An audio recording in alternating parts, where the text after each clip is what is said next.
In this video, I will show you step by step how you can recover deleted projects inside CapCut.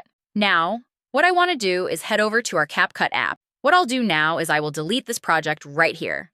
So if I click on the three dots, click on Delete. So, for example, if I want to recover that, what I need to do is click on Cloud right next to the side of projects that will then bring me over to this page. And as you can see, that deleted project is now listed right here. Now what I want to do is click on the FRE dots that will then bring up this menu, and you now want to click on Download.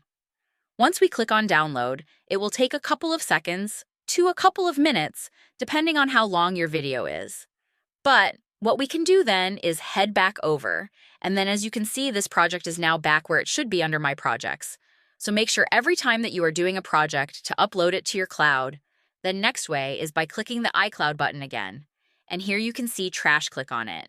And maybe the project is in Trash, so you can recover it from there.